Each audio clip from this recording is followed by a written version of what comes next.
Our Old Testament reading for this morning comes from the book of Proverbs and can be found on page 683 in the Pew Bible.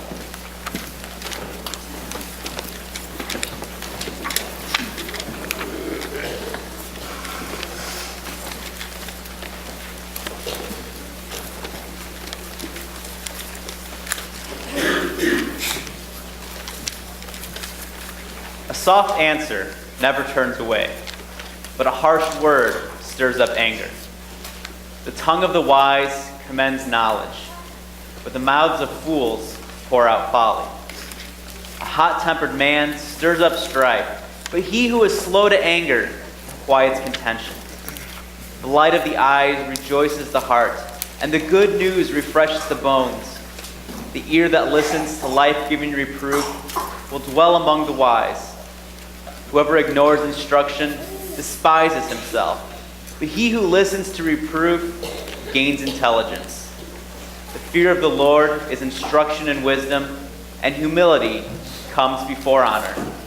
This is the word of the Lord. Thanks be to God. Our epistle reading comes from Paul's letter to the Colossians. It's found on page 1253.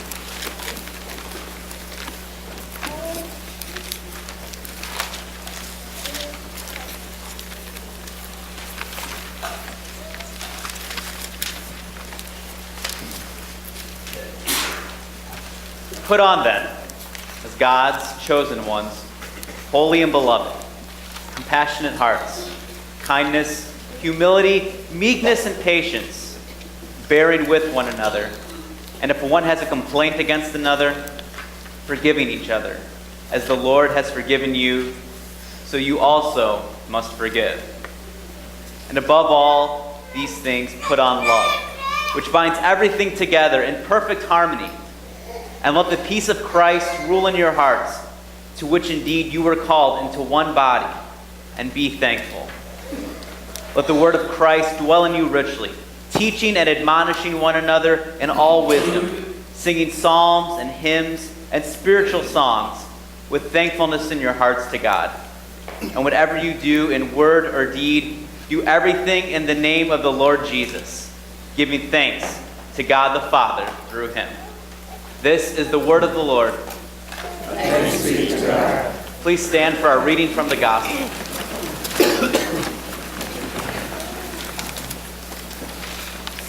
The Holy Gospel is according to St. Matthew, the 14th chapter, and is found on page 1042.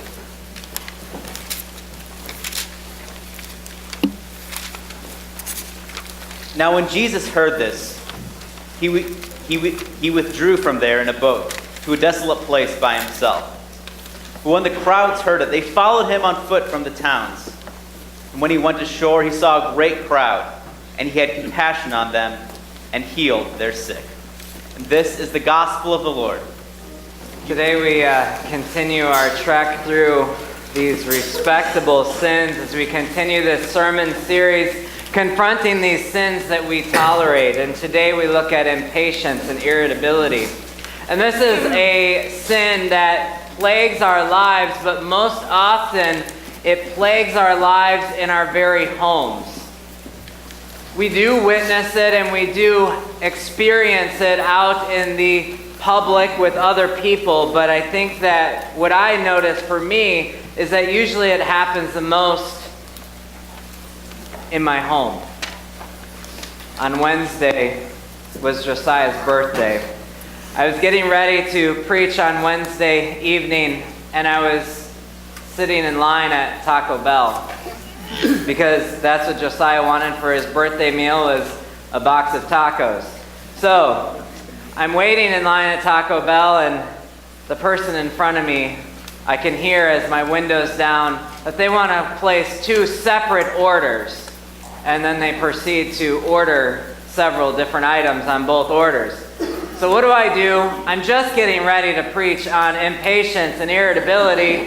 What am I doing in my car? But I'm getting impatient and I'm getting irritable. Really? You need to have 2 separate orders? Couldn't you go inside to take care of that? Why do you have to do that in your car? That's an example of being outside the home and being impatient or irritable. But usually this happens, I think, and it happens more closely in our homes because we're the most comfortable when we're at home. We're with our parents, we're with our spouses, the people that we love, our brothers and sisters, and we get annoyed with them even more quickly than we tend to get annoyed with other people. So as we look at impatience, we could define impatience as a strong sense of annoyance at the usually unintentional faults and failure of others. You see, I don't think that any of us wake up in the morning and say, I'm going to be a pain in somebody's behind today. I don't think any of you woke up this morning thinking, I'm going to see what I can do to bother my spouse. You see, usually we get impatient and irritable at somebody because they're doing something, but they're not doing it on purpose. They're not doing it on purpose. It's just something unintentional that happens. And then how do we express our impatience?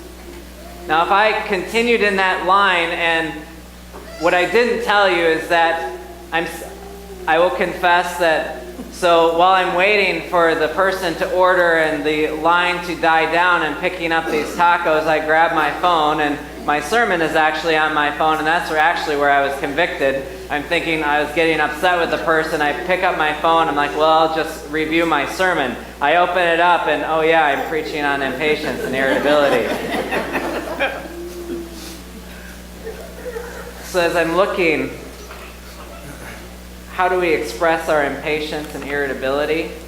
Now, had I not really comprehended that, I could have begun my order, which would have been very quick, at being impatient and irritable with the person on the other side of that speaker. Because usually when we become impatient and irritable, we begin to say things that we really don't want to say, or we say things that could humiliate the other person. But where does our impatience and irritability truly lie? It's actually in our hearts. It's us. We become impatient and irritable not because of somebody else, but because of us, what's in our hearts. We become impatient and irritable because of what's happening within us. Think about those recurring situations that happen in your home, whether it's with your spouse or with your kids.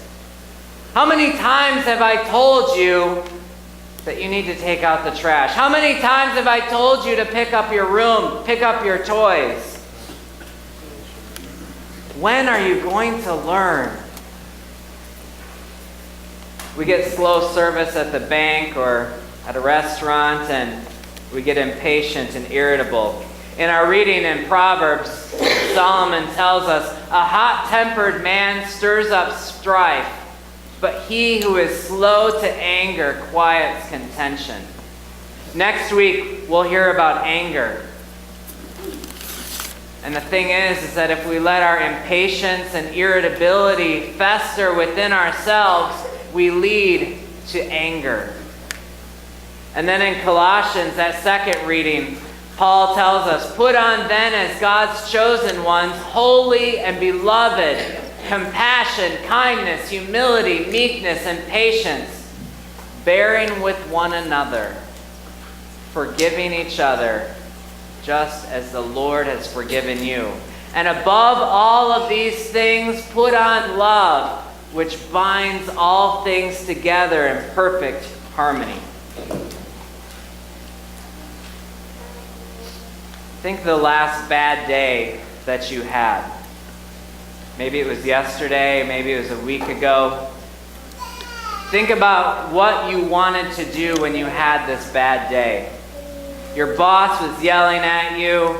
Your teachers gave a lot of homework. You failed the test that you had. What do you want to do is you want to go home and you want to do something yourself. Maybe you want to just go and sit in your chair and flip through 15,000 channels as fast as you can. Maybe you just want to put in your earbuds and listen to music or do something on the computer. But as you came in, and you are getting ready to do what you wanted to do to just escape the world for just a few minutes,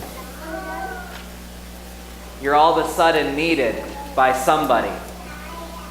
You're asked to do something. Somebody wants something from you. You just want to scream because you just want to be alone for a little while.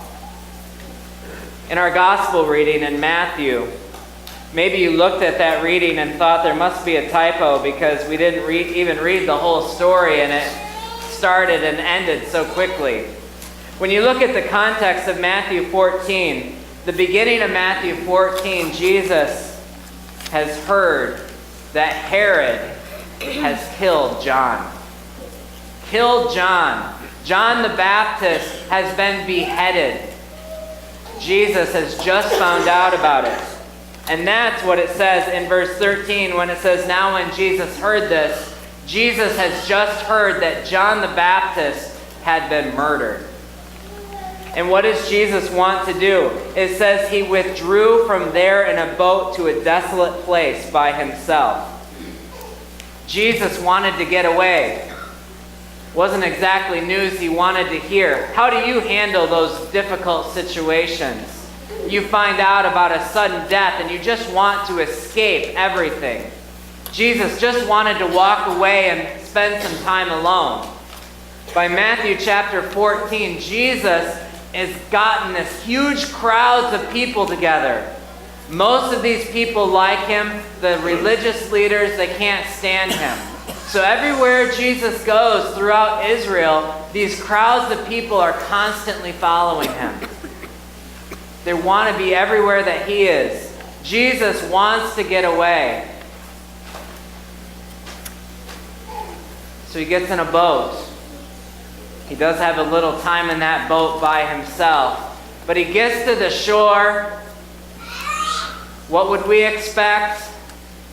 No people, can go off and be by yourself. But what does he see?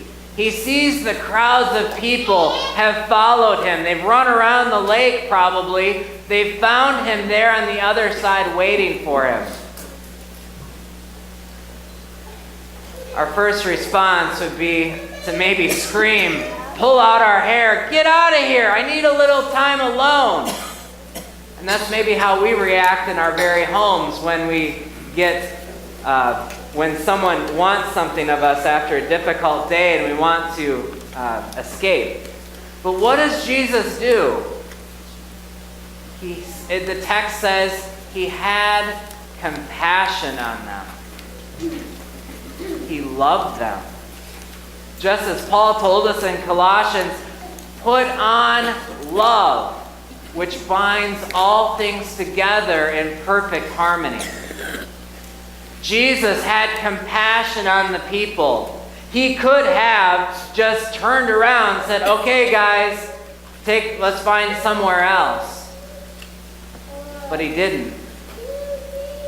He had compassion on the people. He got out of the boat and he healed their sick. And he did what they had asked him, wanted him to do.